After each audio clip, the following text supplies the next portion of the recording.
வருடம் முழுக்க மகளிர் தினம்தான். ஆனாலும் சர்வதேச மகளிர் தினம் என்பது மார்ச் 8ஆம் தேதி கொண்டாடப்படுகிறது.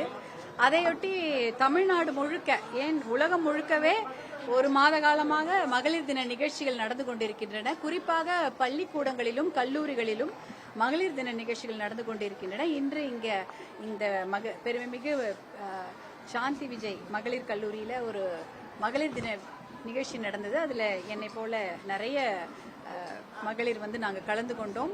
பெண் குழந்தைகளுக்கு நிறைய விஷயங்களை நாங்கள் பகிர்ந்து கொண்டோம். அப்படி பார்த்தீங்கன்னா தமிழ்நாட்டில் மட்டுமல்ல, இந்தியாவிலும் மகளிருக்கான பெண் கல்வி என்பது ஒரு நல்ல நிலைமையில் இருக்கின்றது என்று சொல்ல வேண்டும். ஏன்னா பெண் கல்விக்கு முக்கியத்துவம் கொடுக்கும் பெற்றோர்களை நம்ம இன்னைக்கு பார்க்கிறேன். முன்பெல்லாம் ஒரு 50-60 வருடங்களுக்கு முன்பு பெண் கல்வி என்பது ஒரு எட்டாத கனியாக இருந்தது. ஆனா இப்ப அப்படி இல்ல. கிராமத்துல கூட அருகில் உள்ள ஒரு மாவட்ட தலைநகர்ல ஒரு கல்லூரி இருக்குதுன்னா இன்னைக்கு ஒரு கிராமப்புறங்கள்ல கூட ஒரு 10 கிராமத்திலயோ இல்ல ஒரு சுற்றுவட்டார கிராமத்துல கூட ஒரு மகளிர் கலை கல்லூரியை உருவாக்கி அங்க மகளிருக்கு ஒரு நல்ல தரமான கல்வியை கொடுக்கக்கூடிய ஒரு சூழ்நிலையை பார்த்து கொண்டிருக்கின்றோம். நான் கடந்த மாசம் கூட நிறைய ஊர்களுக்கு இந்த பயணப்பட்டு நிறைய இந்த மாதிரி அதாவது ஊர்ப்புறங்களில் கிராமப்புறங்களில் இருக்கக்கூடிய பள்ளிகள் கூடங்களிலும் கல்லூரிகளிலும் நிகழ்ச்சிகள் நடத்தி கொண்டிருந்தோம். இப்ப மக்களுக்கு அது ஒரு மிகப்பெரிய ஒரு நல்ல ஒரு அந்த பெண் குழந்தைகளுக்கு பெண் கல்வி என்று முக்கியத்துவம் கொடுக்கப்பட்டிருக்கிறது. ஆனால் பெண் குழந்தைகளுக்கு கல்லூரி கல்வி என்பதும் கொஞ்சம் எட்டாத கனியாக இருக்கிறது. ஏன்னா கல்லூரிக்கு போக வேண்டிய ஒரு அந்த அந்த டிரான்ஸ்போர்ட், அதாவது போக்குவரத்து என்பது இன்னைக்கு கொஞ்சம் சவாலான விஷயமா தான் நான் பாக்குறேன். ஏன்னா ஒண்ணு அவங்க கிட்டே ஒரு மிதிவண்டி இருக்கணும், இல்லைன்னா ஒரு ஸ்கூட்டி இருந்தாதான் அவங்களால படிக்க முடியுது. அப்படி இல்லாத பட்சத்துல அவங்க வெளியூர்ல போய் படிக்க முடியல.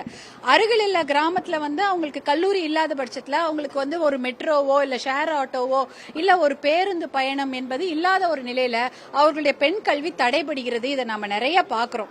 அதனால என்ன ஆகுதுன்னா, ஒரு ஊருக்கு ஒரு பஸ் தான் விடுவாங்க. அதாவது தனியார் பேருந்தா இருக்கட்டும் இல்ல அரசு பேருந்தா கூட அது ஒரு முறையோ இல்ல காலையில வரும் இல்ல மாலையில வரும். அப்ப ஒரு முறை தான் வரும்பொழுது அவங்க அந்த பள்ளிக்கூடத்துக்கு எப்படி போவாங்க, இல்ல போயிட்டா எப்படி திரும்பி வருவாங்க, அந்த ஒரு சவால் இருக்கிறது.